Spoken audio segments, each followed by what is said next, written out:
Okay, it is 6:03 and I am calling the City of Ione Planning Commission meeting to order. And I invite everyone to stand with me for the Pledge of Allegiance. I pledge allegiance to the flag of the United States of America and to the republic for which it stands, one nation, under God, indivisible, with liberty and justice for all.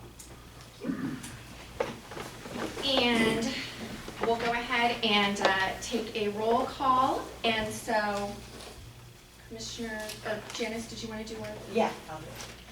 So Commissioner Wiley, I'm here. Commissioner Politi, Here.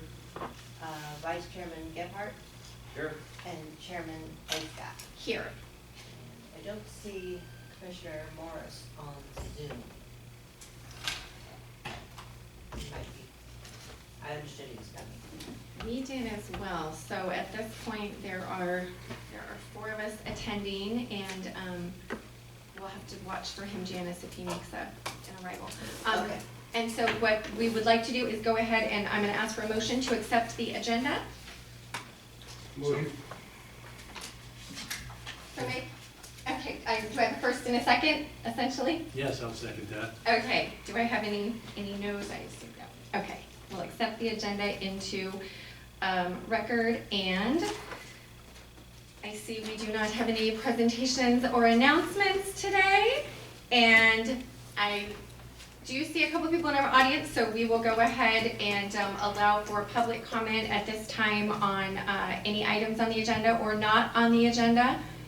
And I don't see any public comment, so at this point we will go ahead and move on to our regular agenda, which will be our focus general plan and zoning update study session. And so, if you want to take us away. Glad to. So good evening, Chair, members of the Commission. The item before you tonight is the Focus Zoning Code update.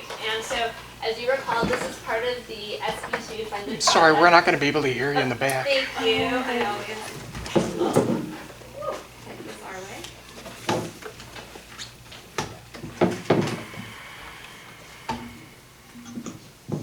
I'll restart. Thank you. Good evening, Chair and members of the Commission. I'm Beth Thompson with the Planning Department, and it's a pleasure to be here before you to discuss the Focus Zoning Code update. So as you recall, the Focus Zoning Code update is part of a larger project to update the general plan, to make specific amendments to the general plan to address safety, climate adaptation, and a number of issues. And then also to update the zoning code to streamline housing, and then also just other issues that may arise through the update process. So tonight we'll be focusing on the changes to the zoning code and not the changes to the general plan. This will be coming before you at a separate meeting. And one of the reasons we expedited the zoning code updates ahead of the general plan is we've had some interest in a few properties that might have multifamily components. And this includes the multifamily design standards, which would become standards for any projects that were required by the state law to be approved in a ministerial fashion. So we wanted to make sure these were in place for the city in the event projects come forward that would be eligible to be processed this way.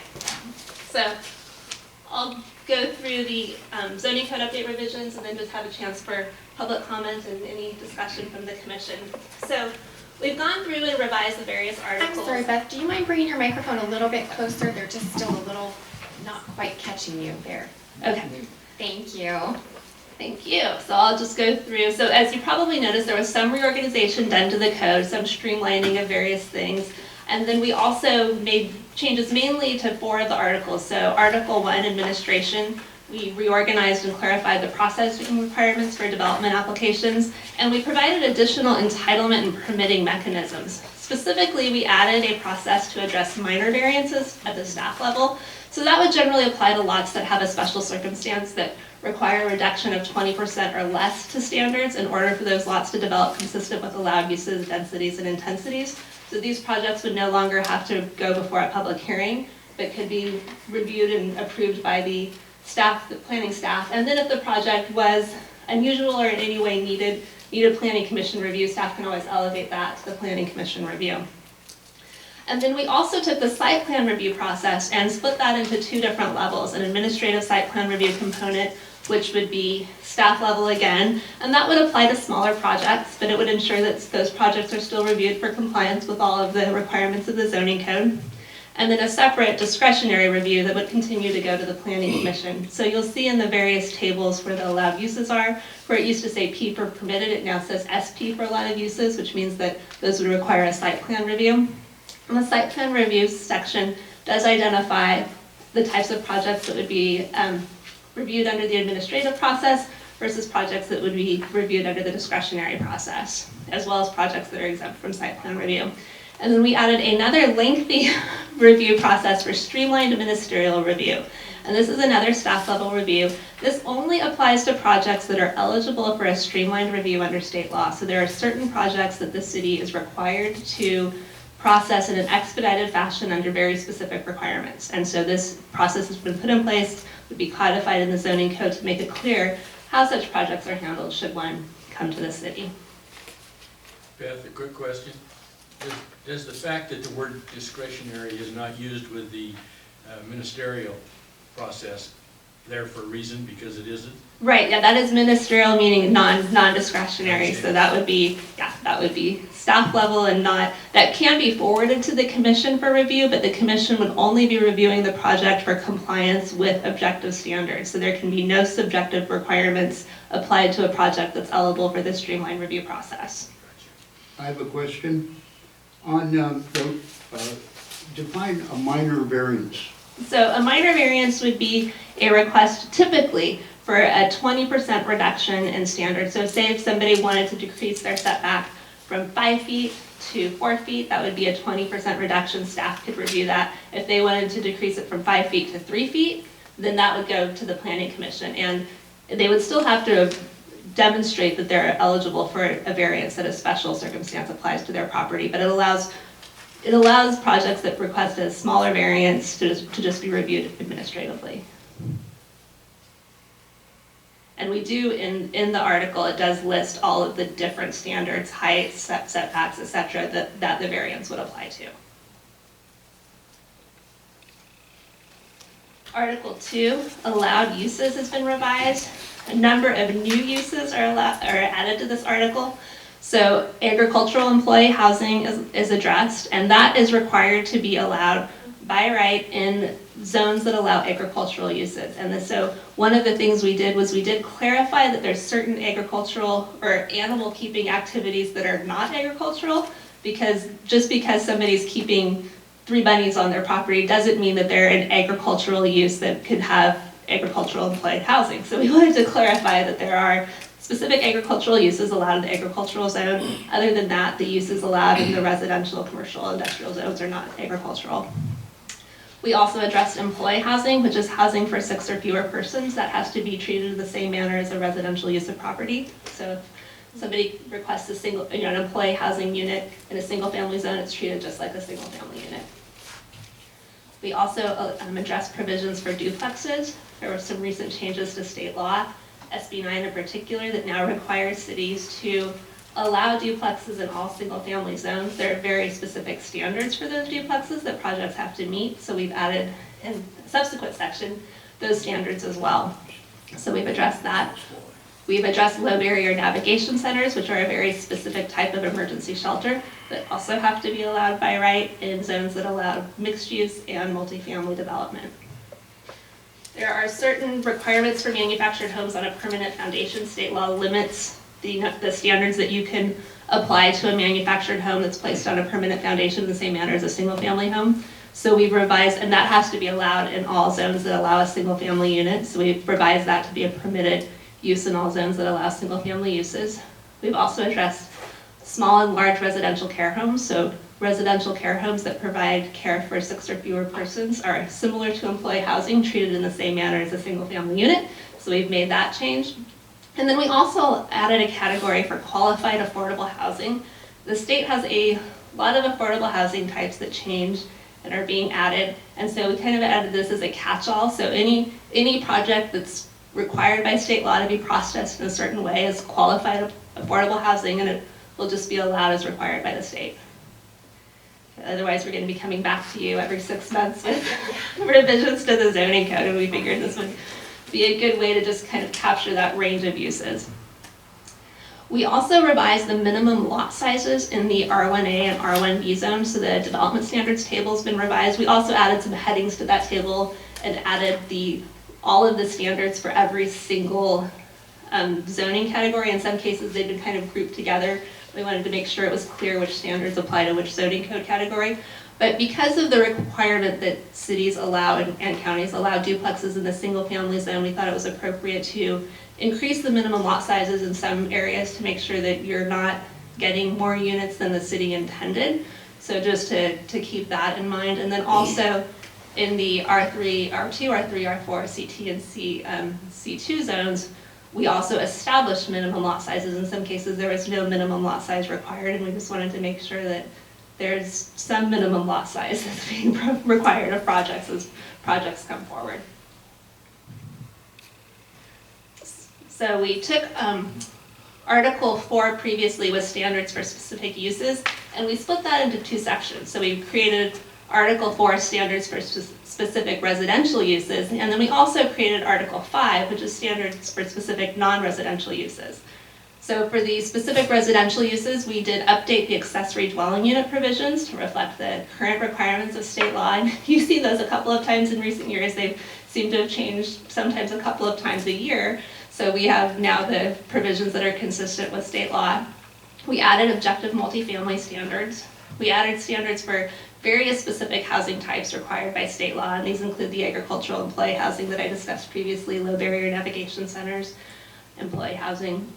And then we also added standards to accommodate duplex units in all single-family zones, and then we updated the density bonus requirements. And in the case of the density bonus requirements, you previously had a really lengthy section that identified all of the percentages of affordable housing that would be included with the project and the related density bonus. This is another area where state laws continue to evolve.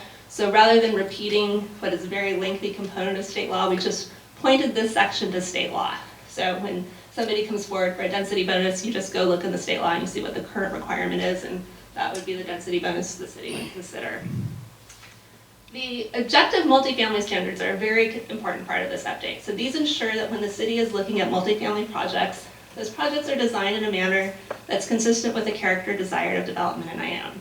So we addressed a number of topics in the multifamily standards: neighborhood compatibility, building design, massing and articulation, outdoor and common space to ensure adequate common space for each unit, the way the site is designed, how refuse containers are shielded from view.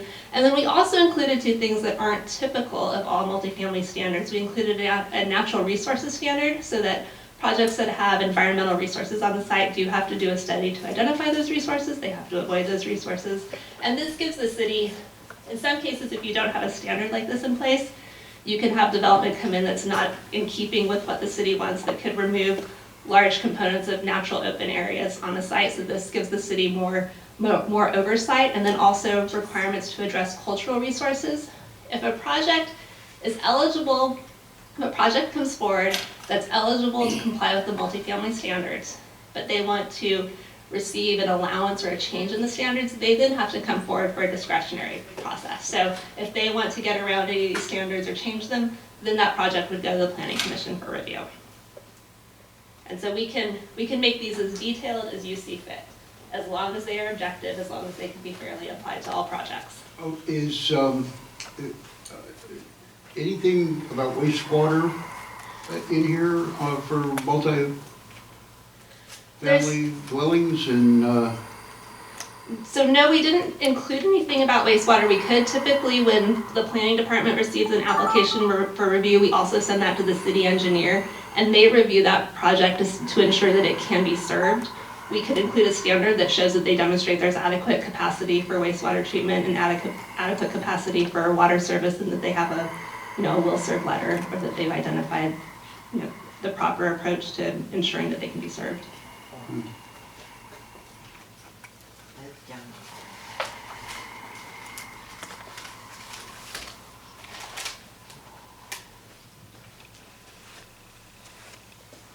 And then Article 5 was added, and this is really consolidating the previous standards for non-residential uses into a single article. They've kind of been peppered in a few different spots of the code. So there's no revisions to these standards except to update the reference to the zoning code chapters and sections. So this includes like the wireless communication facility standards, marijuana uses, medical marijuana uses, etc. So these are all now included in one section of the zoning code. And we also changed some of the numbering so that it's easier if you have new types of uses that the city wants to address, it's easier to add a number in. So we made these like the 200s, and then the glossaries the 300s. So we made the numbering a little more differentiated than it was before.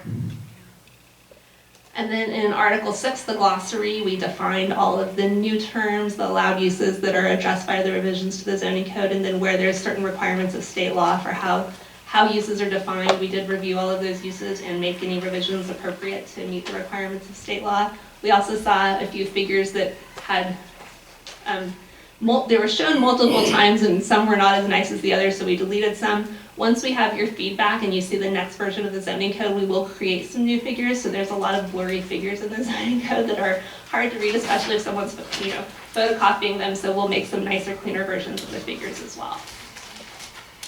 And so with that.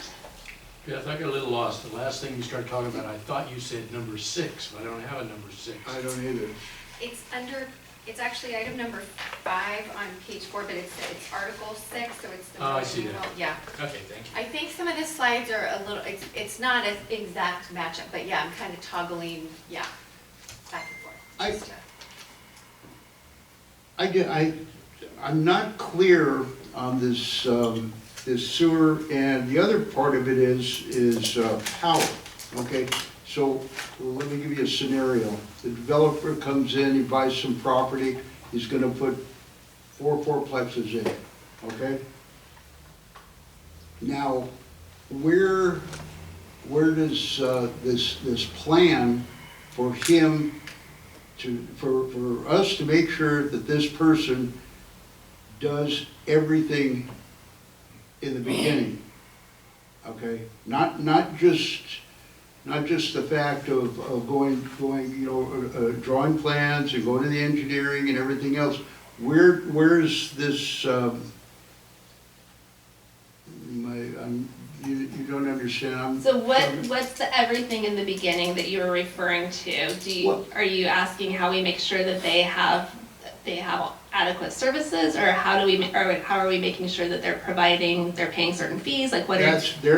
But all of the above. Okay. Right there. And wouldn't that be in here? Not necessarily. So fees aren't usually established by the zoning code. They come in and there's development impact fees that the city collects. Those are usually identified by the city engineer and public works when they're reviewing a project, and then they are required to pay fees. I'll talk to the city engineer about including some standards. We can include them in the zoning code. It's not always typical, but we can include some standards just that requires that they pay all applicable fees. They provide all of their on-site improvements. Well, definitely. I mean, those are the kind of things. In fact, at the last meeting, I was, I brought up about mandating developers and their, what they're doing, mandating that they have to go by, things that they have to go by to build in the city of Ione. And I wish Michael was here, because he was pretty adamant about it being not legal for us to do that. Well, but you also have to remember, Michael, that Commissioner Politi, that we're talking about our multifamily, non-residential, resident, there's very specific components of the zoning code. So we can't, start putting penalty type of things into the zoning code. No, I'm not saying penalties. But with the fees No, I'm not saying fees either. What I'm saying is they're mandated requirements. Okay? Because if we don't do it, what's going to happen is it's going to be a carbon copy of Riverland, JTS. We're again, we don't want to be a commission of blinders, and unless it's in here to begin with, they're gonna walk on But us. there's different things. You're talking about developer agreements and different things that are the purview of the city council and the city manager to make. No, we're talking about it, no, But I'm this talking is about the a general zoning. plan. No, This is our focused zoning update. exactly, It's not- exactly, it's you a put it, focused you plan. put it in the zoning. You put it in the zoning. You just said we can, So we can identify that they will provide, that they will meet the city's Sure. sewer requirements and water requirements. We're not necessarily going to identify how that happens. I The- understand The that. city has Of separate course. sections of their subdivision code and other sections of the code. of course, I you, don't think, what I'm trying to say is just, I think the level of minutia that you're looking for may not be applicable to what is actually a glossary or the standards of, Article 5. There's specific components of this. we can do and put in anything we want in this general plan, okay? There's no restrictions. I've got the phone numbers, I called all the way up to the California State Attorney's Office to see if there were any laws governing us that we can't put in a general plan. And guess what? There aren't. I called Amador County District Attorney's Office. There any laws? The gal, she laughed about, why would we have a law against you putting something in a general plan? I mean, right? So, Did you talk to county council or district attorney? with the lady at the district attorney's office, she said her exact words, I can't give you any legal advice. I said, I'm not asking for any legal advice, but can you tell me, are there any laws on the books, whether it be a 1, 2, or 3 felony, or it be a misdemeanor, or anything that a city can't establish something in a Nobody's general gonna do plan? anything illegal with regards to the general Okay. plan. That's why we have professionals such as Exa- Beth Thompson and. Well, And I'll let's interject just here cover too. let's just cover Michael, ourselves a little let's bit. let Beth interject something. So I will interject. So this Thank is you. the zoning code, and a part of our broader project is the general plan update, and we will include policies related to exactly what you're talking about. The general plan addresses provision of public services, it addresses provision of infrastructure. We will have Okay. policies in place to make sure that projects provide all of their fair share of public services. As part of the zoning code, when we review projects, they have to comply with the general plan. So some of these broader issues will be addressed in the general plan. In terms of the zoning code, we're looking more at how the project is designed on the site. So the zoning code is going to have more of a focus on the site design of the project. I understand. But we will, your words are not lost. We have notes, and when you see the general plan edits, you will see some language that addresses those things. And then also some of the concern was when the city's discussing development agreements with developers, just making sure that there are some specific items that are being addressed in those development agreements. And we can also have some language in the general plan that addresses the approach to development agreements and the Okay. city's priorities for those. Thank you, Beth, Very for that good. clarification, Totally because ans- I think the intent Answered my is question. that we want to apply in the right circumstance and the right vehicle with which to do those. So this is a zoning code update, and what Beth is speaking to is part of our general plan where we can get into some of the minutia was the term I used earlier, like the developer agreements and these components that may not have been part of the general plan update 20 years ago. Obviously, we need to do some updates, but right now it's the zoning code. So we Okay, can't and- necessarily take everything from the general plan and put it in the zoning update. I understand that. I totally understand that, but it's gotta be, cover some of the zoning code. You just said that it could be put in. We can include, it'll be like a brief sentence or two that identifies that, but Thank you. I think we can address that, and I'll look for some other examples of that. One of the things we'll also do for projects that request to be processed with the multifamily design standards, we're going to have a much more detailed application so that those developers that come in have to have everything figured out, so that we're really looking at a complete project when we get those applications, and we're not getting kind of an earlier application where they tend to work on the project as it goes through the process, but we want to make sure that those projects are very well designed, thought out, and complete when we receive them. So we'll be also preparing a new application for those, and that will include all of, we'll make sure that we're getting all of the information that the city engineer, the building department needs and able, to be able to review the projects to ensure that they're going to meet those requirements. I think what you're saying is spot on. I mean, microphone, please? Am I not on or not? Move it closer. No? There you go. If somebody doesn't do something right. I think it's a big difference whether it's a violation of a code or it's sort of a more generalized, not consistent with the general plan.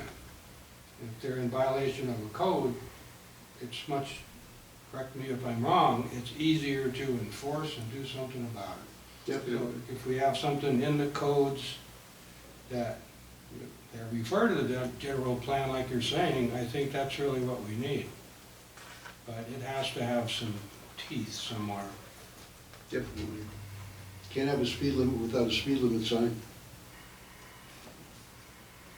Not enforceable one. Well, and I think this is definitely an area that there's a lot of, bad feelings pertaining to original, earlier agreements. And I remember Michael speaking that a lot of this was the first development project that the city of Ione did. It was the first city council accepting these agreements. It was a lot of, maybe good faith that didn't pan out. And so I don't think that we're at all operating within that mindset or that level of experience in 2021 or 2022 with what we're going into. But I certainly don't want to brush over those as real, burrs under the saddle. But I think that we just need to be cognizant that we don't create such an arduous document that it becomes possibly circumventing what we're trying to do, which is to have realistic zoning that is also fostering the kind of growth that the city is looking for. So we're looking to, address the exact culture of Ione. I really like what you added about that, about the cultural resources and the natural resources. Though that's a very important component to me to include in our multifamily. And, how we make that an enforceable code item, I have no idea, but I think we're, well on our way to doing so. So I just want to make sure that we're staying on topic and within what our purview is, because we're going to be working on this the rest of the year, into, I think this is, January, February, before it's going to be coming before city council. Nothing's being done today. In fact, I think I already read there's no action even requested with today's meeting. This is just a workshop. So I just wanted to take the time to mention that. And I know you're gonna love me for this one, but that's another reason we can't cancel any more meetings. We have things to do. Okay? I just have one more, I'm not in charge of the meeting schedule, Mr. Police. We should be, we're the commission. one more quick comment here. This has, to me, always been an issue. You've got different things going on in the city. You have empty lots here and there, in the older part of town. We have one set of rules, and they have to apply to somebody that's building their own house on a lot, or a developer that's coming in from the Bay Area and, doing his best to make a bunch of money and get out, frankly. And unfortunately, for the, small guy trying to build his own house, or maybe one or two, spec houses, this all really has to be geared in a harsh way towards the big developer. That's just the way it is. And, I think we have to learn from the mistakes that were made some years ago. None of us were on the city council or planning commission at the time, that doesn't matter. Obviously, some big mistakes were made, and we can't allow that stuff to happen again. So we gotta put stringent requirements in there, and have some teeth to it. Absolutely, and one of the things we did when we looked at adding the administrative versus the discretionary process was to provide for a more administrative process for those individual single-family units, developer, or, property owners who might want to come in with a small project. They're not proposing a subdivision that needs a higher level of review, so we tried to add more teeth, but also make sure that we're providing a few easier Right. mechanisms. I see that, yeah. That was actually the areas that I probably had the most concern or wanted to delve more into was that ministerial permit process, because exactly that, it provides a ministerial effect. And certainly with the staff level process for the minor variances, I think that's an important notation of a 20% reduction in standard, you know, that seems great. But I mean, I think, you know, it's tough because some of these things I'm kind of, you know, it sounds great, but I know there's gonna be circumstances that aren't gonna be, and so it's just part of the process. It's, we need to try to push these things forward in these workshop circumstances, but I guess from my perspective, those are the areas that I had the most concern about, is what are we building into the plan that is going to be subject to staff approval, that is not going to be something that, you know, I think we rely on that as a city. I think we rely on things, you know, we had this come up with, right, the depot park, we rely on these site reviews, we rely on these things bubbling up and coming our way, and so if we're building in what is not, you know, let's make sure we're really comfortable with what those are gonna look like. So that was the area that I had wanted to, you know, personally be providing oversight on, but I think you know, I think Commissioner Gebhardt said in, you know, kind of a different way, we want to accomplish those teeth while, you know, while not trying to penalize our, you know, our smaller scale developers either. So that is the challenge we have. And when we come back, so you know, we'll be sending you some revisions to this, and when we come back, you know, you'll have another chance to make, when we return, you know, we'll be sending you some revisions to this, you'll receive another packet that has the whole document, and you'll have another chance to comment on this, because I know you just got this last week. So one of the things to look at closely is the multifamily standards, and look at how we've described, you know, how building massing will occur, how we're determining neighborhood compatibility when we're looking at a project and ensuring that it's compatible with nearby single-family residences. You know, so cities just started adopting these standards a year or two ago. There aren't a lot of standards that have been applied like this on a regular basis. So, you know, look at those closely, and then if we have a project that comes through and requests this, that'll also be a time where we process that project in accordance with the standards, and then we might note a few things that we want to see, you know that you want to see done differently on other projects, or the city council identifies. So they're definitely something that will have to be looked at and revised, you know, on a regular basis probably, but definitely look at those closely before our next meeting, because that's something that's probably going to be of a lot of interest if you have any projects that request to be processed under theirs. Beth, can I ask you a question? And I may be months behind here in this mute point, but you can tell me that. SB1, if that becomes law. Let me look up and see which one SB1 is, because we've had a lot of SBs in the last few years. I think it's Senate bill, not Assembly bill. It's the one that directs municipalities to allow 4 units on an R1 piece of property. That's just one example, but a whole slew of those kind of things create amazing densities that we would have never considered at this place.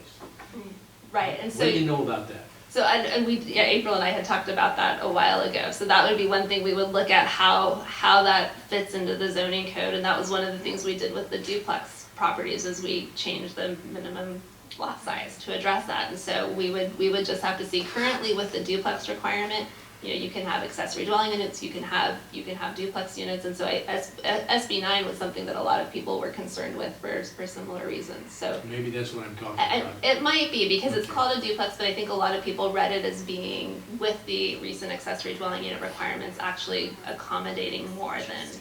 So that was some of the concern we had heard related to this bill. Is it gonna happen? What's your opinion? So, well, SB9 did pass, and so that's why we now It did have pass, standards for duplexes. So in the single family zone, we can now have a project that comes forward and requests on any single family lot to build a duplex. They can also request that they receive a lot split, and the zoning code doesn't address lot splits. You know, that's for your subdivision code.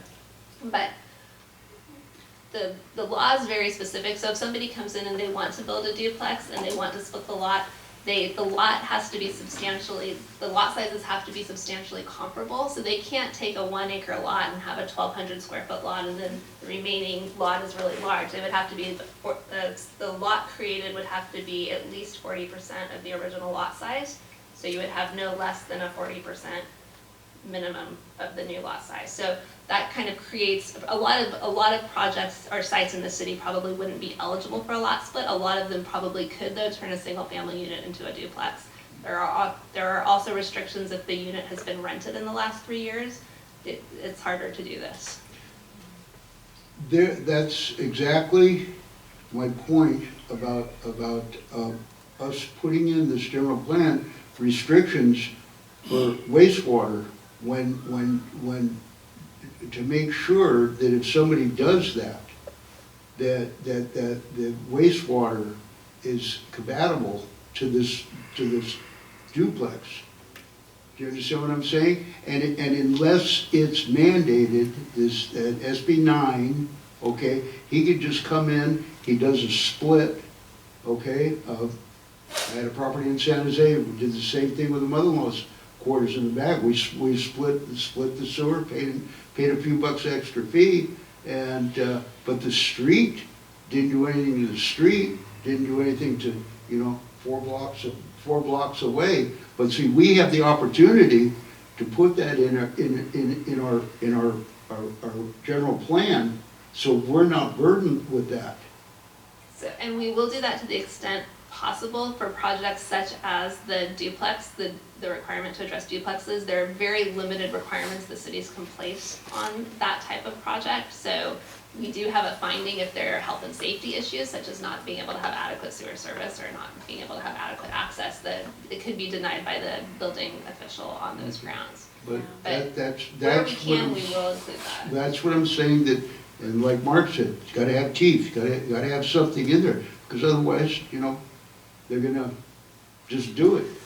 Well, and what I keep thinking about, and Mark, you might remember that, is the Washington Place development. You know, we had really robust discussion about that because there was concern about parking, there was concern about public, you know, access with safety, and if there was any kind of, you know, evacuation, there's parking. There's really just so many things that come up with the density issues, and, you know, we have a lot of really narrow streets in Ione. We have issues that, you know, like you said, Beth, you know, we really want to be cognizant of what would be allowed for this. But it is really interesting, you know, my brother just moved to a new neighborhood in Sacramento, and that's what we found, is that his zoning and the entire neighborhood is zoned for split parcels, and many of them are not. They're all these beautiful, huge, large parcels, but you can imagine what a different neighborhood that would be if all of a sudden you have double the density. And it'll happen. Oh, I believe it will, you know, in Sac County, I do. And so, again, I think there's some areas that there are large lots, but there's a lot of areas that, you know, are really not buildable development, you know, friendly areas. And so I do want to kind of have those teeth, as we've said. I mean, I keep thinking about that discussion that we had with the Washington Place, and, you know, that wound up kind of going by weight, but I mean, I think you guys remember that, you know, in our audience, you know, there's a lot of real things that come up when you start looking at actual properties. You know, you start to be able to conceptualize the realities, and there are health and safety issues. There's issues of flooding and, you know, rainwater. I get it. If I'm not mistaken, Larry, tell me if I'm mistaken, didn't you tell me that they narrowed the streets like Shakely? Yes. Yeah, they actually narrowed them, and I don't know how. Well, that was part of that was part of what, I don't know if that actually came before the plan. Mark, do you remember? I know that there was a design change within that, but this is part of what happens with the phasing, is that they submit a plan, they say this is what we're gonna do. That never came before us. I don't think it, I remember seeing We didn't it. get the vote on it. Okay, because I remember it after the fact on the map, we were going over it because it was like, you could see that they justified, you know, with kind of, oh, this is like the marshland area, we're not gonna do this parking here, we're gonna close this off, it's not gonna be gated. All kinds of things changed from what was originally discussed. So, no, the narrow streets, that is something that definitely I want us to be cognizant of with this, is the parking. We've had this come up with Wildflower. As you mentioned, the narrow streets, you know, the off-street parking, having garage park, you know, these are all kinds of things that come into these components. And I don't know how detailed we can get to allow or permit these, but that's what, again, I think about when I think about duplexes. Where are you going to put 4 vehicles? Where are you going to have the drive, you know, those are those are things that we Yeah, have to some of those, encounter. again, by state law now, you can't require parking spots. You can't require parking, that's what I'm understanding, is that, you know, some of these state laws are coming with impacts that are not necessarily what we want within the city, but they're going to be things that we have to figure out how to encounter. Beth, I have a question, hopefully not too far off. With the accessory dwelling thing, the state law dictated that we couldn't charge full sewer hookup fee. Is there anything similar to that in, was it Prop 9 or not Prop 9? SB 9. SB 9, excuse me. With, you know, lot splitting, building two houses or a duplex, can you still charge for a full sewer hookup? I'll check and see what that is. I don't know off the top of my head. But, I mean, it would only make sense if our wastewater capacity is so much, there's no way that we could legally let someone go ahead and put one in, you know? Or, you know, if he's, maybe, you know, scenario, maybe there's 7 built in the city, well, number 8, 9, and 10, I'm sorry, we can't take your wastewater. And you know what, that, You know? I don't even know if really should say this out loud, but that may be Yeah. our last ditch as to what, you know, to restricting things. There was a time, some of you remember, before they built the prison, when our water came down in an open ditch, and we only had so much water. Came down here from Lake Taboo in an open ditch. We had really good water too, by the way. But we didn't have enough water. We didn't have the legal pressure in our fire hydrants. Mhm. Because of that, I mean, that's why we didn't have any subdivisions. Up until, you know, when they built Mill Creek, they piped in the water, all of a sudden we, so, you know, if it's restrictions like that that we need to fall back on, I think it might be, you know, that you could get in trouble even saying that, using something like that as an excuse to limit But development. it's not an or- excuse, though, But, you know, it's no, a it's reason. it's real. Yeah. It's No, it is, we all get our water bills, we all do, you know. I remember that Taboo thing, Yeah, I was just reading Yeah. about that the other day, about when they piped the yeah. water, yeah. I tell you what, this is, I don't know, I've been on the planning commission for, what, 10 years or something? And this meeting here, I've got a knot in my stomach. I'm about sick. And it's, you know, I'm reading it, I got it, and then when you were going over this whole thing, hearing it again, all these changes are because of state mandates, state laws. This, I mean, I don't know what the hell we're doing. We just have to, I mean, we're sitting there, you know, we have to comply with all this stuff that really has nothing to do with a little town like Ione.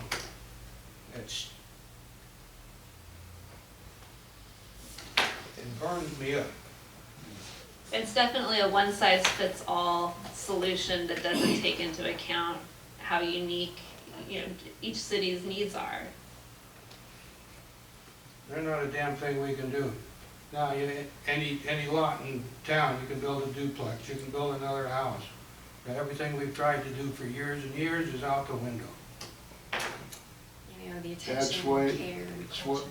I'm saying it's so important to mandate things in the general plan. I like your expanding lot size now, you know, you gotta do what you can do. So if there's 2 instead of 1, at least it's a bigger lot, you know? Wow. Well, I don't know, I got a 1/4 acre in Shakely, and that's way too much. You know, I could cut a few feet off of that, but.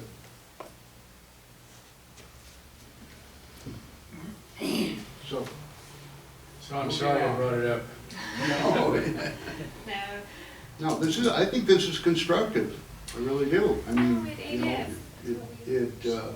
and it's something that we have to man and lady up to as a commission and do something for the taxpayer, you know? Because that's the people that we represent, that's the people that are gonna get taken to the, you know, down the road and everything else. And we're taxpayers also. I want to, Well, one of the things that I think was interesting, and I'm glad you brought the last workshop, the survey, because to what Commissioner Gephardt said, we try so hard to retain the culture and still build responsibly and expand. And one of the most striking things about the survey response to me was, our pie chart of residents was almost like 20% in every category of people that had moved here 2 years ago, people that had moved here like 5 years ago, further out like 15 years, and then getting up to like, our fifth generation, folks. And it was just really surprising that, we are really split, very much split. We want to attract new residents, we want to continue to have a thriving downtown, and, we want to attract these, but it's got to be the right kind of development. And so it is really, like I said, with my brother's house, it's like, you just, it's a little bit of like a, I don't know, it's a little bit of a leap of faith. We have to have confidence that, these applications are sound, but I appreciate, the heartfelt discussion as well, because I know it's certainly changed over the years. one of the things that should be really considered in this general plan is the visions that were done at the workshop. It almost broke my heart when that little lady stood up. I mean, I'm 73 years old. She had to be knocking on the door of 90, and she stood up and she very, very softly said, I hope everybody remembers, I was here 10 years ago when they were doing this, and I haven't seen too much change. Does anybody remember that at the workshop? Yeah, no, I do, They were sitting right over there, and that's heartbreaking, and I think, like I said, we got to. Well, that's really the thing too, is that while we have all these divergent folks in different backgrounds, they all have the same responses. Everyone wants to maintain our small town appeal and our friendly vibe and our, walkability and, good school, everyone wants the same things. But how do we keep that while, continuing to, keep the economic prosperity we need? We need to have, this is why, we have our developer fees and we have our, incoming revenue is because of our growth with mainly these kind of developments. It's, Here's one right here for challenges. I mean, if this doesn't make any sense, no more housing until schools. I mean, why would you invite young families in if we can't school them? I mean, Well, it's always been population, then a school, not the other way yeah, around. I mean, just anecdotally, Ione Elementary is the largest elementary school, and it is at, basically capacity. They did just have a facilities meeting a couple weeks ago that, the principal held with the assistant superintendent to try to bring in support, for what is likely going to be a bond measure. That's the way that the school has to be addressed. We don't have, again, purview in a lot of ways over the school sites. We just don't. So, it's, as a parent with kids in both campuses in Ione, I feel this, but it's, it's what we gotta do. Gotta try to work around it as best we can. That's a problem too. Like you say, the schools, Mhm. that's not in our thing. That's the school It's district. frustrated me for And years bond issues don't have a history of doing too well. of doing here. well. They don't. They don't, and so you have local people that are working really hard to try to get things done, and we just don't have the, funding source. And it's frustrating because that's a lot of what the feedback was as well, was about, our unsafe pathways and the walkways to school and the bad entrance and the clog up that happens all the time, every day at 2 o'clock, to stay out of, downtown. Right. And it's unfortunate because the impacts are there, and yet we're hands off. We can only, work on what we can work on. So it is a challenge to continue to have these shared cultural components like that, because I always feel like the work that, my kids are gonna be grown and out of here by the time, there's a neighborhood elementary school to be proud of in Ione again, It was definitely once upon a time an amazing modern school in 1950. I like this one, road bumps on Shakely. That person should be thrown in San Quentin. Whoever let that happen, did it, let it happen, or whatever, I mean, so, anyway. Moving on. So, were we at the glossary? I think we were right on that next steps with the, were we, Beth? Yeah, I wrapped up the glossary, so yeah, if there's just any, public comment, you've had some discussion, if you. Yeah, did we want to open back up to a public comment? Yeah. Okay, we'll go ahead and,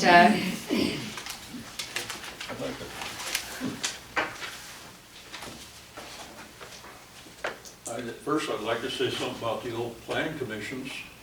Castle Oaks didn't have CCNRs when it first started, and there's 6 amendments to it. They've changed everything. There's 217 senior citizens village, so there's 25 acres. They just cut it in half to 12 for industrial. So the old timers knew what they were doing. Just the new ones voted all this stuff in. There's 6 amendments to Castle Oaks, and you know Mr. Gephardt. And anyway, I have a question. 1736-020, 36-inch retaining wall. That used to be 48. Why did they lower that? That, let me see. 17.36.020. Let me scroll down to that. What page is it?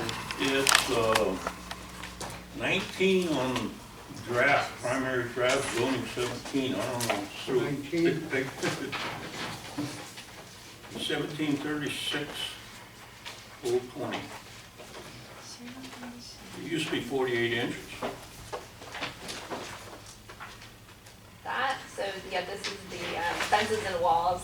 We made no changes to the fences and walls. Really? None. So it used to be 48 inches for years. And you know what I noticed too, is we had this in track changes, and somehow the track changes disappeared from the PDF, so I will be sending you a track changes version, because okay, that would be really helpful.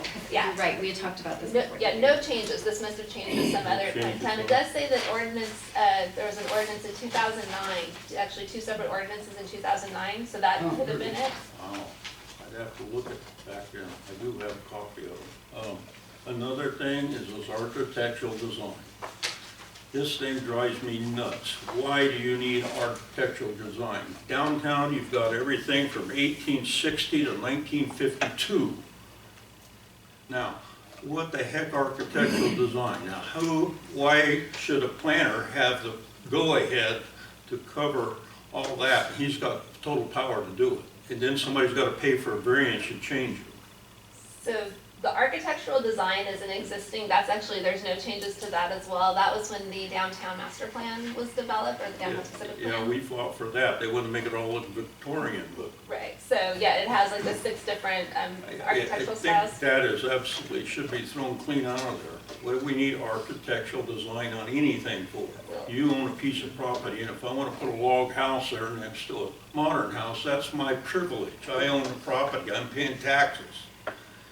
And we did that in Sutter Creek, okay? The only thing we made sure of is that if it fell under historical, okay, then it had to be put back up and couldn't have additions unless they were aesthetics, but historical aesthetics. But as far as a design, when you go down Broad Street, my house was built in 1934. Sue Hepworth's house was built in 1979. You know what, That's Christian, what I'm I'm trying to gonna s- let Rhodes finish his, All right, okay. his public But- comment. We'll try to limit our discussion until Mr. Rhodes has finished his comment. I just, Sorry. that design thing drives me nuts, and I Yeah. don't, you gotta pay an architect to do this, so that's just more money for the poor private guy you're just talking about. And that is ridiculous. And another thing, you were talking about the sewer. I looked at quite a few years ago, I looked at the national code on that. A 3-inch line can have 5 bathrooms. An 8-inch line can have 8 bathrooms. And a 6-inch, you got most of the lines in this whole city are only 6-inch. So you can have a lot. The thing is capacity of our sewer, there's the thing. That's the thing. They need to look at that because they just depth them, and Texter Wilson did it, and they come up and says they got less capacity did when we dug them 5 feet deeper. Somebody ought to be looking at that. Thank you. Thank you. Thanks, Larry. We have another public comment. Hi, good evening. I just want to make a quick comment on a phrase that was used during your rather robust conversation earlier. And that phrase was, "We have professionals." Going back to 2008, the peanut gallery as we're called, we've been pointing out things about the city, the budget, wastewater, planning, building, and we were always met with the same comment, is that the city has professionals. Even when we pointed out things like our city attorney being paid $300,000 a year, we were told we have to hire professionals.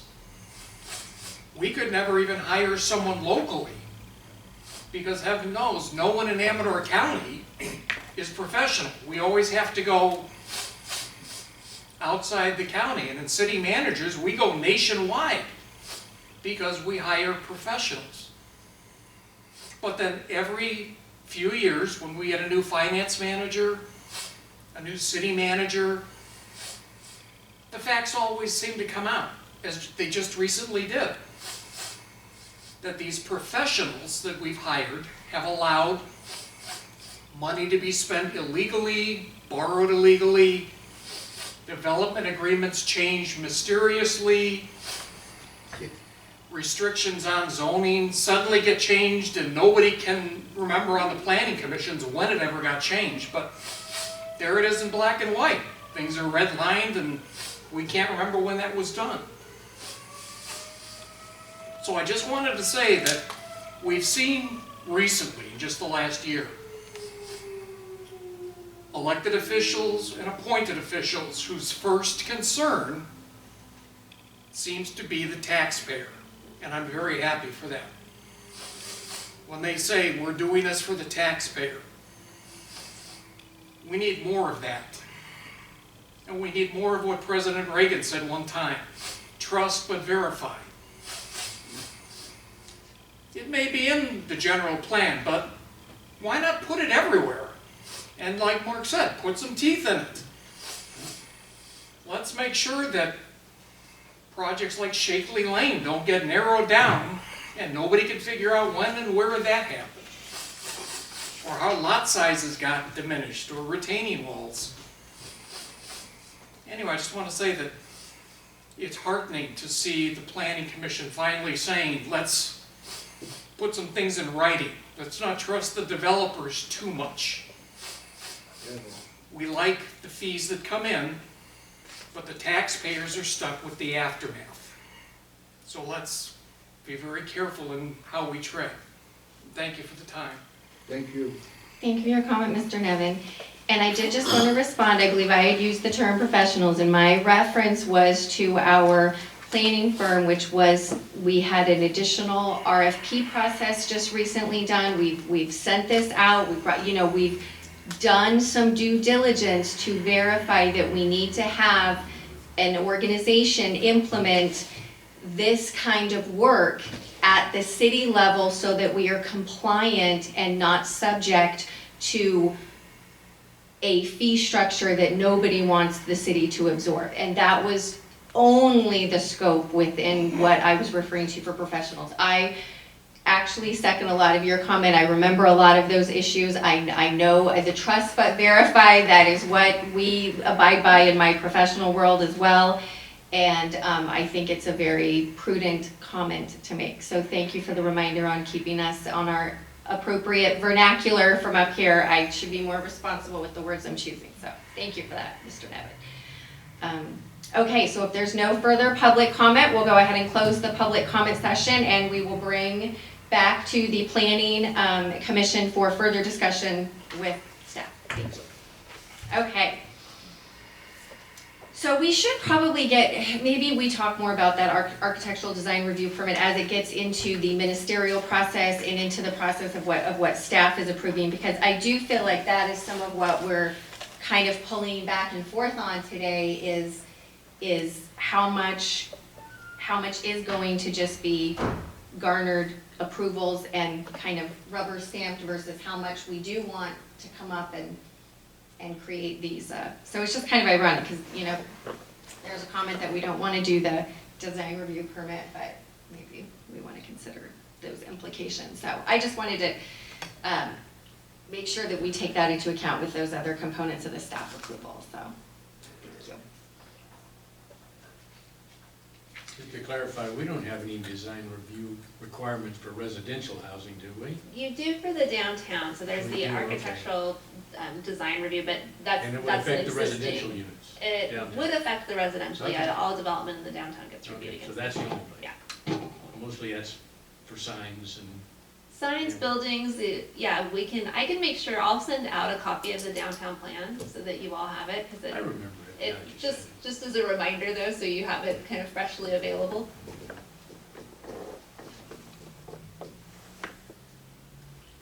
I have a idea, a request. I won't pretend that I know everything that happened, but I expect most everybody in this room knows something about what happened. A few months ago, when the city council had to deal with a application for a sign to go up at the golf course entrance, and so I won't repeat that unless there's somebody here that doesn't know anything about what we're talking about. I'm wondering why in our zoning code where it says private signs cannot be erected on city property, or something that short and without any exception. Why is that a good idea? Why wouldn't we want to say private signs can be applied for, or something where it is something the city looks at? Is this good for Ione? Is it good for the people? Is this what people would like to have, or is it not? And make a decision rather than it just be disallowed. I don't know, my question makes sense? Your question does make sense, that's something we can take a look at, and we can provide some alternative language for you to consider. Point of order, I'd like to say something about that. It's also state law.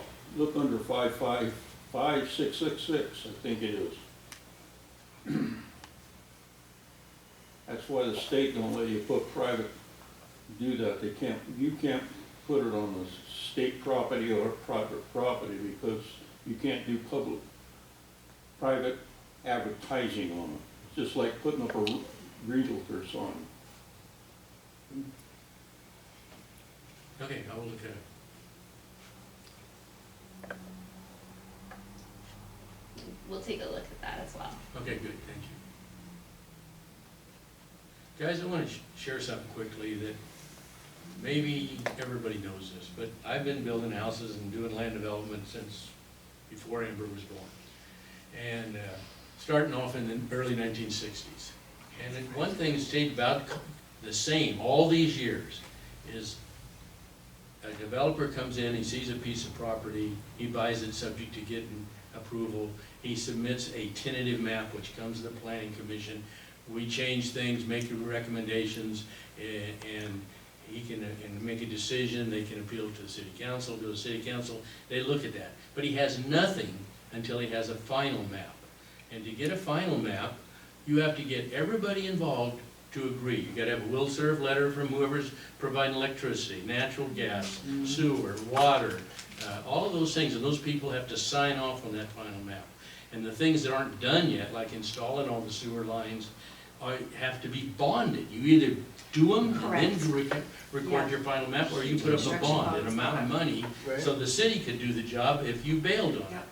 it. And I think things are pretty much the same way. So if we're having all of these problems, I don't think it's a process problem, it's been a people problem. And, Yeah. you know, I hear all of these stories of things that have happened in the past, and even if half of them are true, it's not good. And, It's happening right now. Not to interrupt you, go ahead. okay. And so we really need to be careful that we're part of the solution and not part of the problem. And if it's true that things have been changed after they've already been done, like a development agreement, I mean, shame on us Yeah. that happened. There's been a lot of examples of phasing and changes, and it has happened within just, you know, yeah, I think, you know, Mike's example with Riverland, and, you know, we have Castle Oaks, and we have the Wildflower even, you know, was supposed to, they're just now, you know, we're just now doing the construction for the highway that was supposed to have been done, you know, so there's definitely, and speaking to what you're saying, Commissioner Wiley, you know, absolutely, there's payment and performance bond, there's all kinds of actions that exist within the construction process for, you know, fiscal responsibility and to get projects where they're supposed to be within the time that are contractually agreed. I don't think that is wherein the issues lie within the city. It comes into, you know, all these anecdotal things that we've brought up. You know, there's other issues as far as city management issues that we have encountered since, you know, probably going back to, you know, 2008 or so, you know, 2006. I mean, this is long preceding, you know, a short span of time. But a lot of these are inherited issues. We can certainly be conscientious going forward, but I do just want to be mindful that we are within the purview of what we are appointed by the city to be doing. We should be working in conjunction with, you know, city goals and what we're trying to accomplish. I don't, we shouldn't be creating an adversarial circumstance amongst, you know, the board within making accusations or claims or things like, it's just not appropriate. It's just not what we should be doing from sitting up here on the board. So I just want to be mindful of that as we are in a workshop environment and we are having robust discussion. We do need to be mindful that we are executing goals of the city here. So that's all. Okay. On that note, have you ever read the protocol, the Planning Commission protocol of the state of California? You ever read it? Okay. We are right now in a situation, and I'm going to use it again, of the tail wagging the dog, okay? Read the protocol. The city manager or the planner has nothing to do with us meeting. Absolutely nothing. There are no laws, nothing, the whole, from here to Mars, there's nothing that says that our commission cannot meet every time that it's slated. We do not have to have anybody's permission, okay? We can initiate, okay? We can request mandate, which goes up to the city council, but right now I feel we're being manipulated.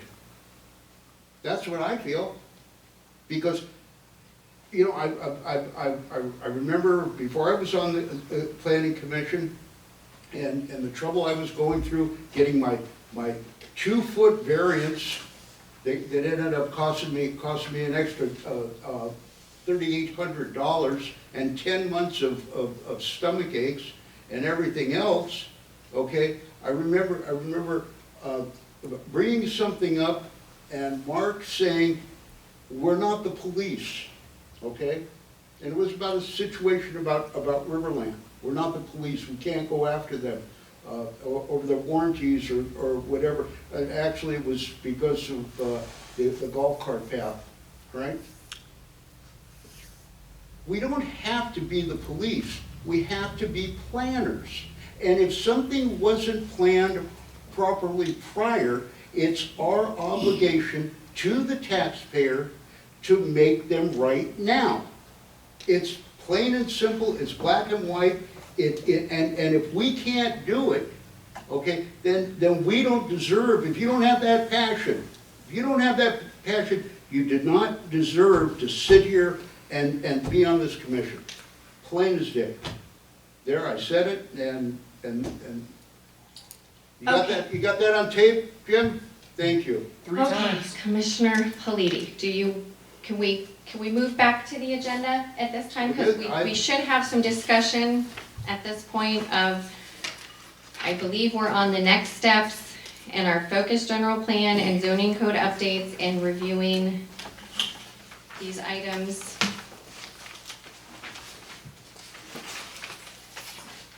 Yes, and so I'll just interject with, the next steps are we take the comments you've made tonight, we'll make some revisions to this document, we'll put it out for public review, so we'll have it out for track changes for you to review. And then it'll come back to you for a decision. It will come separately from the focus general plan update, and I tried to explain that in the staff report. So you will see the general plan documents at a separate time, just because this regulates development more tightly than the general plan does in some ways in terms of how it looks and feels. So we're trying to expedite. And just to confirm, nothing is being finalized today. We have more time. We will continue, we just received this late last week, and so we're going to have more time. There's some sections in here about the responsibilities of the planning commission, the city manager and the city planner. I would like to go through some of this in regards to Commissioner Politi's discussion today and just make sure that we are all on a consensus as far as our roles and responsibilities in that regard, not to shut down any discussion in that regard. And if there's certainly any more discussion that as commissioners we feel we need to take about the workshop topic today, we can certainly continue to do so. I want us to, continue our robust discussion. I just want to be mindful that, we do have incorporated items that we can address, if that's what we want to talk about. We can Amber, I'd definitely like do to ask that we have Mr. Rock here, that he be present. Yes, I agree. As the city manager, I do feel that a lot of what comes up is reflective of things that, again, we are an appointed board. We are not a body that is enacting in a silo. We work in conjunction often with our city council, and we need to work in conjunction with our staff. And so, indeed, that's, again, it's one of the titles, in our zoning code administration is our city manager, our city planner. It makes sense we should have folks here. I don't know the circumstances as to why Mr. Rock wasn't able to attend today. I think it was a workshop, intending on our discussion and our input and trying to get that out of us today. He has been attending, which I thought was like a really nice change. I did And I was too. disappointed not to see him today, but I don't know what the circumstances. I don't know the circumstances. I know that, But he should definitely be here for all possible. Yeah, no, I agree with that too. But on the other hand, suggestions from him, not this is what you will do or it's against the law. You gotta do some research before you tell me that it's He's against the the law. professional. He's the professional. I just want to read, just for the benefit of all of us, and right now I'm going to read responsibilities of the Planning Commission. These are the following land use responsibilities. What page you What on? page? This is page 4 of our preliminary draft Title 17 zoning. It's page 4. If you go through the appendix there, you'll get to page 4. So it's an itemization of A through F. It includes the city manager, the city planner, and I do think these topics sometimes come up. And we also have responsibilities of city council, but I just want to affirm, hear and decide appeals of the decisions of the city planner, hear and decide applications for conditional use purpose, a whole variety of things, variance, architectural review, hear and make recommendations to the city council on applications or proposals for amendments to title, initiate studies of amendments to this title and make recommendations to the city council for amendments to title, hear and make recommendations to the city council on applications for zoning amendments, general plan and amendments thereto, specific plans, plan developments, pre-zoning, other planning activities, exercise such other powers and duties as prescribed by state, local law and ordinance directed by the city council. So this is the responsibilities that we have from existing, and I'm guessing existing because I don't recall we've made any changes. Yeah, so these have not had any changes. This is the list. Responsibilities of the city manager is to oversee the work of the city planner and negotiate and conduct periodic review of development agreements. These are, and we could go on into the responsibilities of the city planner or into the responsibilities of the city council. This is where I referred, we work in conjunction. The city council appoints members of the planning commission. We are appointed members by the mayor, at whom that rotates. We hear and decide, the city council will hear and decide appeals, which is what we've seen many times before. Here, the city council will hear and decide applications for amendments to the general plan, amendments to the zoning code text and map, and applications for specific plans, plan developments, and developer agreements and amendments thereto. In the event that applications for other land use permits are requested in conjunction with these entitlements, the city council shall also be the final decision-making body for such land use permits. So it's in conjunction. The planning commission, as I said earlier, we don't operate as a silo. We do operate in conjunction with our professional staff and our professional planner, as well as, the city manager. So just thought we should touch base on that. It is part of our, our zoning. I'd like to just throw in here a little bit too, because sounds like the two of you are making two different points, or going two different directions. And I don't know that it totally has to be. You have, under the responsibilities of the planning commission, you have... Sorry, Mark, I can't, they want you a little louder. I'm sorry? Under the responsibilities of the planning commission, the last one is F. That's your standard catch-all. Catch-all. I mean, And everything has one of those, and it's like it's whatever is allowed. And I think that's where Mr. Politti is going, that there are things beyond, that A through E are specifics. But I think, as long as it's allowed by law, and I think, Amber, you skipped over a word there, the last or as directed by the city council, not simply as directed by the city council. With that, Mr. Politti, I have a sort of a practical question, I guess. I mean, I understand where you're going. If we have a planning commission meeting, that's a public meeting, and it has to be noticed, and there has to be an agenda, and that agenda has to be noticed.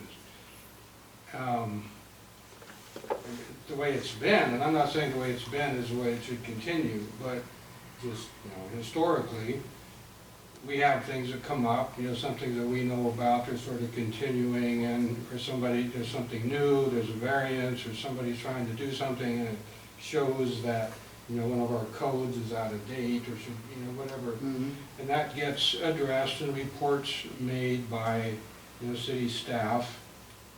Professional seems to be a bad word right now, I don't know, but it'd be bad, good ones would be bad ones. Knowing your business is a good thing, knowing the ins and outs.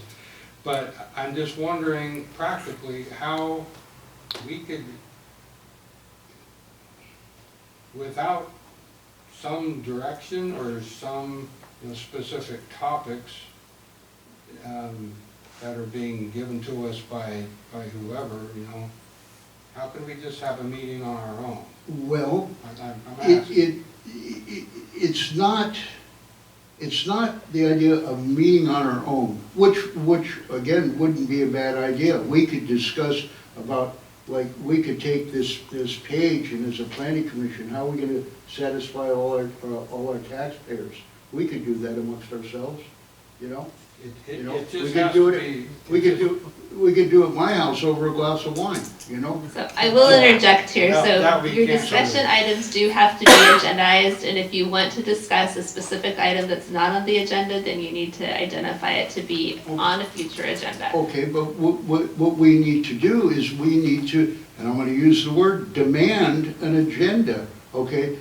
Everything we're doing right now, we haven't met since August 10th.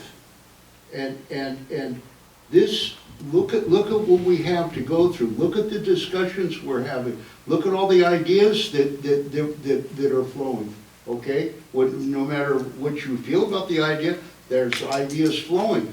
This is why I'm so adamant about canceling meetings, okay? Whether it's Beth that is responsible for an agenda, whether it's Michael Rock, whether it's Stacy, or whatever, we need to demand that we keep these meetings going and keep the momentum. That's what I'm saying. And again, it is common sense. I don't know how else to put it. I mean, I used to have a shop meeting every Friday. Have a shop meeting, and all it does is it enhances your workability. It enhances your peers. I don't see where there's a confusion. I really don't. We're the planning commission. So why don't we put it this way? Okay, next month is, We don't November, have right? this on the agenda as an item that you can vote on tonight. okay. We have a That's right. discussion item. Yeah, we don't have any kind of action that we're planning to take a vote on tonight, or any kind of action that we're into. And we do have to follow the agenda, because as Commissioner Gephardt said, we have to print the agenda, it's a public meeting, we have to give notice, we Establish an have to agenda. allow Let's establish the an public to comment. agenda that we're gonna have a meeting next month. And we're gonna stay on our topic from this month. I don't know. It seems to me that all these good ideas and, oh, we're gonna do this and do that and everything, and it just seems to me that we're just talking, and, oh, next month we won't have a meeting, it'll be forgotten about.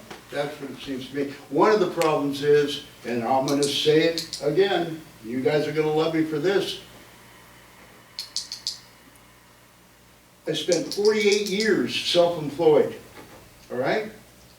And I'm very proud of it. And believe me, I skinned my knee through the 80s. There's a lot of stuff I'm not proud of, but since 1976, I made what I have, along with help with my wife, and of course, the rest of it goes along with society. But anytime you have a situation, a city, and for an example, Michael Rock's going to negotiate an insurance, a workman's comp insurance, okay? Well, that's what he does, that's his job. The bad thing is, he's not responsible for the revenue that it takes to pay for that workman's comp. Okay? Is anybody following me here? At all? This Is is anybody- discussion of the board. Oh, I know, it's a discussion. I'm not following you.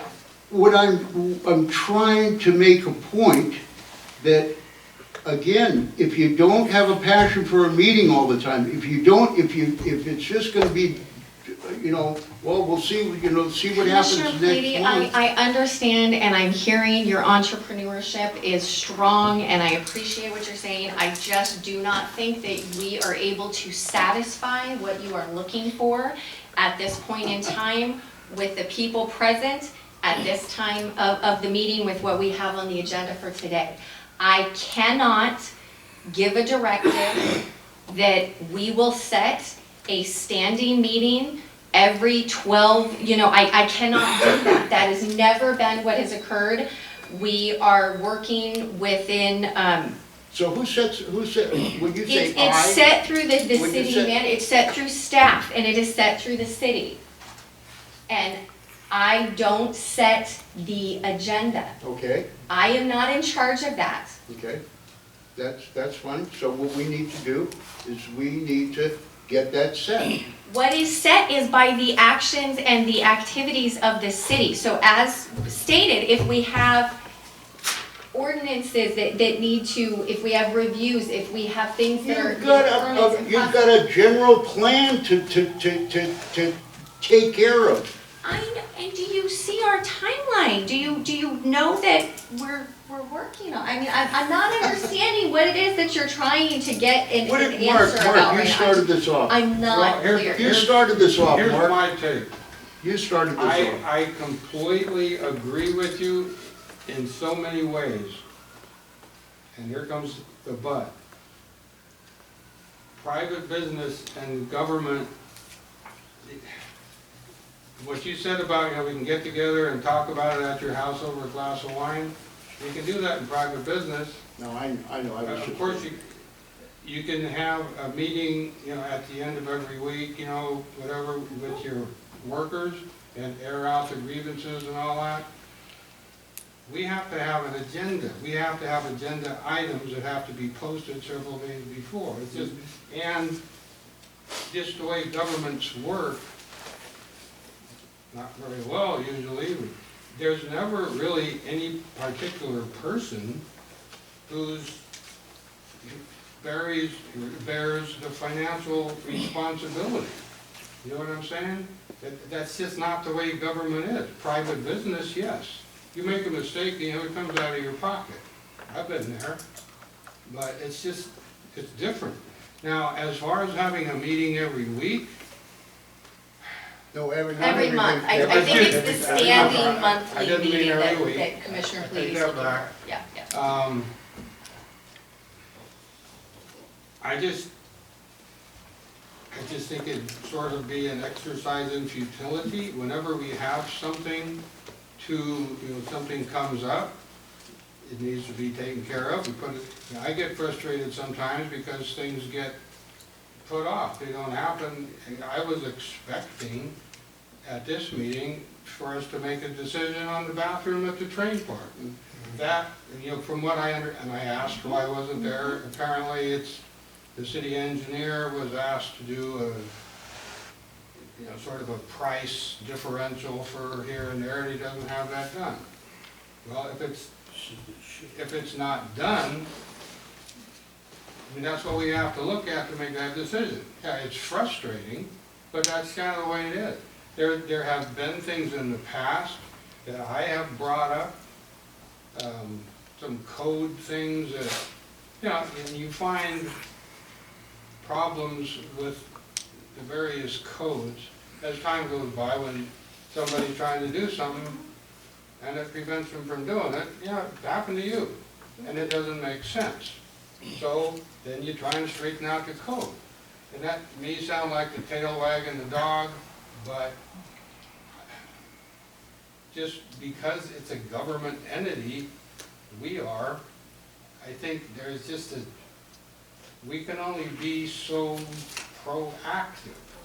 I'll take that back. We can be, when new projects are coming up, I think we need to jump on all of that with both feet, But the legalities are things that have happened before, permissions that have been given. We can't always go back and take that back. What I hear, a lot of what you're saying is that's what you'd like to do. I'd like to do it too, but, there's Why certain- can't we? That's what I want to know. Why can't we? It's called breach of contract. There you go. Well, Well, I think- creating a hazard. Well, you can, There's, you can come up with a lot of rationalizations and you'll be Right, right in every one of them. But the point is, you don't have that power, that position, once you've signed a contract Okay, well- and it's been followed in good faith. a novel idea. Why don't we make a change here in the city of Ione okay? And start being quote-unquote professional.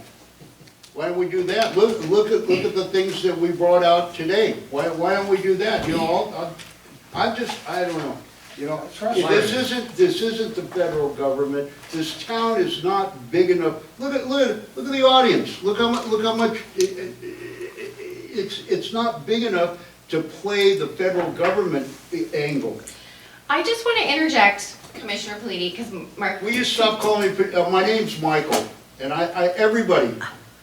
I won't even go to Mr. Politi or Commissioner Politi. Okay, my name's Michael. Go. Good enough. Okay, Michael. Thank you.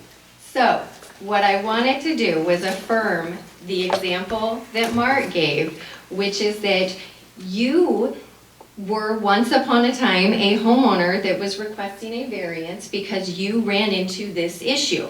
When you came before us as a homeowner with a concern and seeking a variance, we decided not to simply apply a variance. We decided as a commission that we needed, as the example in Mark had, to root this issue out so that no one else would have to go through a variance for the exact issue that you brought forth. That required going back to City Council and getting them to also make an approval of that ordinance. That took longer than you wanted that to take. Well, sure. And that's because the city council didn't approve to change the code. Didn't approve to change the code. So there are circumstances that are beyond the control that we have as a planning commission. And I think that that circumstance may have sparked some of your interest in joining the planning commission. Very much so. And I would have hoped that that example of seeing a real-life process would help your understanding of how these impacts can be worked out in beneficial ways, but that they may take a different course than you experienced in your professional world as a private entrepreneur. I work for an entrepreneur right now. I work in private business. I would not want to work in public works. I will go on record with saying that too, and we'll be all, inappropriate comments today galore. But my point is that there's a lot of things that I am aware of in the construction process in private works. We do a lot of public works too, but my point is that the two are not the same. I cannot apply the same process as when I'm dealing with a private property owner as to when we are dealing with public works projects for the county of Santa Clara. Not the same. As a contractor, I cannot apply the same process. So we cannot apply the same process as private citizens that we are doing as planning commissioners. And I think that's what Mark was trying to say too in some of his example, which I thought was very appropriate too. But I just want to reinforce that, I'm not trying to be difficult or adversarial. I'm trying to be responsible for running the meeting that we've all been subject to additional training this year because we need to be following proper order and process, and that is why we have this handy dandy grid. We have things that we have to follow for rules of order. We are not supposed to be up here as private individuals just representing our own opinion. That is not why we were appointed by the city council to do that. And I'm sorry if that, sounds like I'm brushing off or somehow whitewashing, but I just want to be really clear that we have a responsibility to the board. It's not about having a passion. It's about a responsibility as well, Michael. Well, that's part of responsibility. It's part of passion, and passion's part of responsibility. I don't It's, disagree you know, with that. And you in know, the business world, I just- think that's a whole different world that we would probably have a robust discussion over a glass of wine. It would be fascinating, I imagine. Just on the record, I'm against them canceling meetings.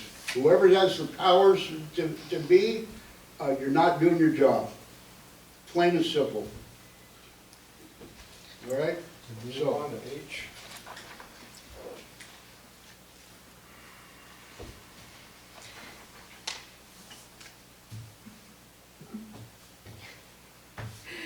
So at this point, I think our discussion of the focused general plan and zoning update, are we at a conclusion? Is there any other comments that we feel we need to make at this time? No, not until we get her stuff back. Yeah, then, So at this time, we will move on to, and I think we've already clarified, Beth, where you said there's no recommendation, yeah, there's nothing that we need to take. So we'll go ahead and move on to the planning reports and future agenda items. All right, well, so for city planner reports, as you know, April Wooden retired, so Jeff Sutherland's your day-to-day planner, so he'll be handling questions from the public, comments, and then I'll be working with Jeff too to, review applications and meet with the commission. So you'll be seeing more of Jeff and I at future meetings. You will be seeing, hopefully, I'm expecting that we will make your revisions. Your comments tonight were very straightforward, so we can go through, we can make these revisions to the zoning code, and we can have that out on the city website for public comment, and then also get the track changes version both on the city website and back to you for review, and we will anticipate having that scheduled for the November 9th meeting. So all going well, we will see you again on November 9th with the zoning code for a recommendation from the commission, and then we will be following that with the general plan update documents, and those we won't schedule those for the same meeting since those will be more detailed then. Beth, I don't know if you're privy to this information or not, but do you know if the bathrooms for the train park, if that information is going to be ready for the next meeting? I do not know. The commission, the city manager has been working to get those documents for your review, but they haven't yet been completed. So we'd hope to have them before you tonight, and we'll get them to you as soon as they're available. That's definitely a priority. And we haven't received any other applications that would come to the planning commission for review, so we don't have any other entitlements at this time that have been requested to bring to you. may I ask you a question? Me. Jeff, if a homeowner was doing a project and requested you, submitted all the paperwork and everything, requested you to come out and look at the project, would you do that? Oh, yeah, absolutely. Okay, absolutely. Okay, That's the right answer. right answer. Okay, so at this time, I don't think we have any further items. We'll forecasting our November 9th meeting, and then Janice, I do want to ask about that. So if we're still waiting on paperwork, do we still have to post the hearing notice in it? So it's kind of, do we think we have enough time for the November 9th to make that? Yes, Okay, okay. So when's the next meeting? to do, To do the Depot Park hearing is what I was specifically wondering. yes, we have enough time. Well, it Okay. depends on if we get it within the next week or so. Week or so, okay, that's what I was wondering, because I know Yeah. once we start getting to less, we only have so We have to many. notify the neighbors give them 10-day notice, so. Okay, so if it doesn't come back within the next week or so, we may not have the Depot Park on the next November 9th. That's what I was worried about, because if it doesn't make that, well, we could always do a special, we could always schedule it for still within the We could month do a of special November. meeting. Yeah, we could do a special meeting. Okay, Yeah. well, let's keep that open. We'll try to keep our schedules abreast so that we have everything let you planned. know. So then, okay, thank you everyone for attending today. Thank you for the comments. Thank you, board, for the comments, commissioners, and we'll adjourn. 1-0 Dodgers. That will last. 2-0?